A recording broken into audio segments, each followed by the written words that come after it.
remember your experience so vividly.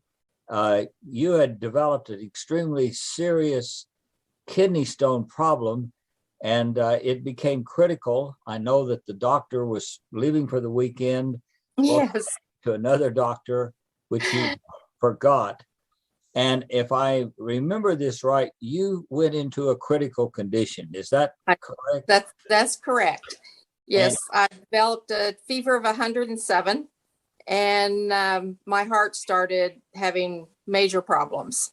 Everything started shutting down. and I remember, if I remember again correctly, the nurse came in. She went into a panic. She called the doctor. He realized that he had blown it, that he had not looked.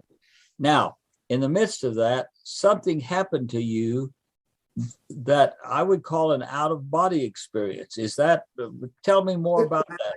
It definitely was. He was doing a procedure in the operating room, and I immediately left my body. I saw two angels came, and I heard the nurse say, "We're losing her."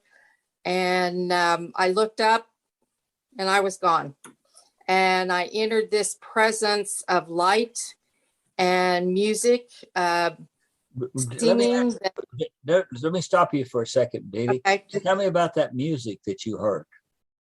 It was, all I can say is it was like a heavenly chorus of music that I cannot tell you what the words were, but the music was beautiful.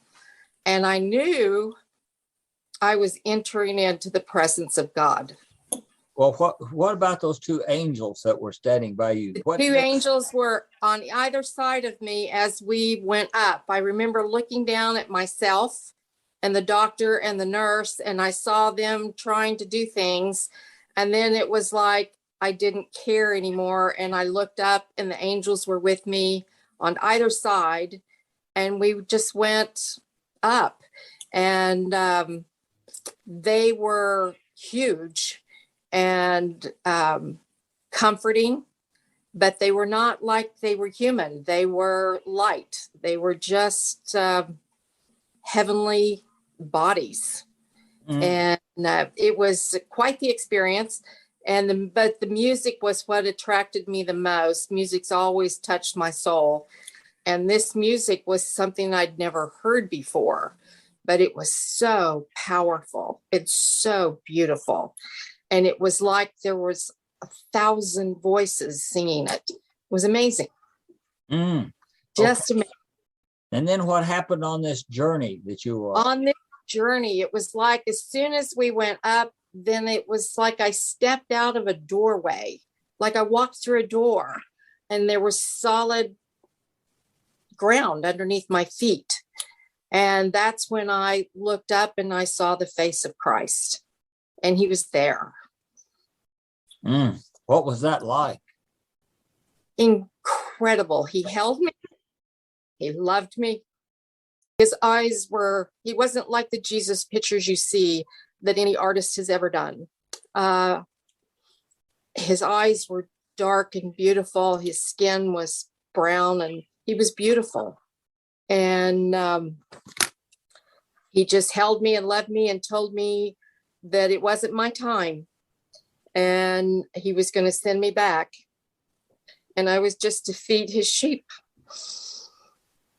Now, you had two daughters at this time. I did. And they were teenage. 6 and 3. 6 and 3. But it was so powerful, you were ready to stay.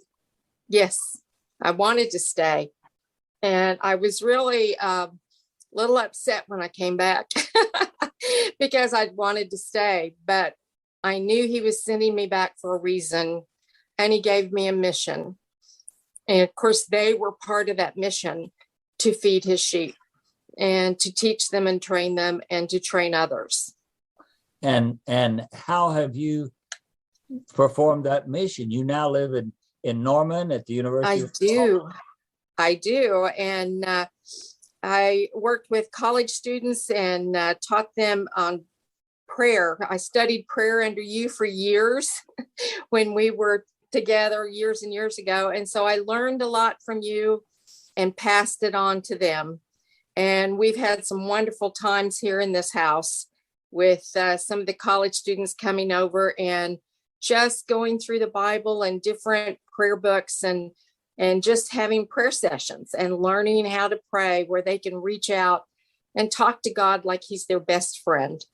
Okay, when you came back to your body, what was that like as you came back into the it was hard. It was like my body my spirit just slammed back into my body. It was jarring.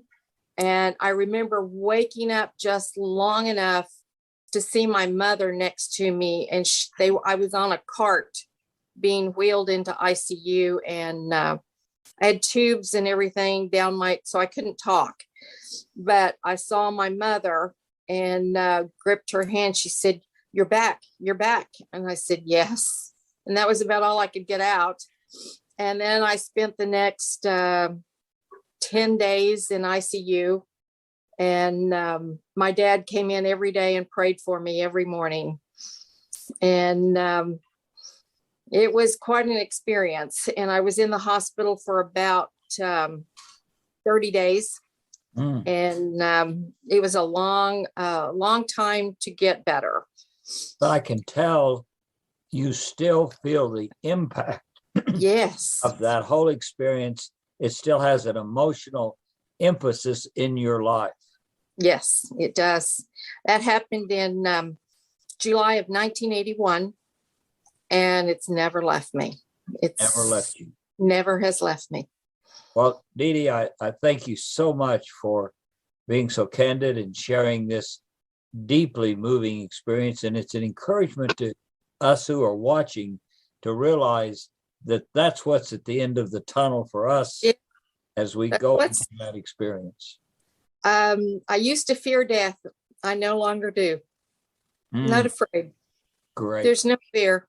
It's just like going to sleep and waking up and going through another door. Excellent. Well, thank you. People who are watching, you're welcome. In Norman, Oklahoma, and you're continuing that ministry. Bless you. Thank you so much. Bye-bye. Thank you. Bye-bye.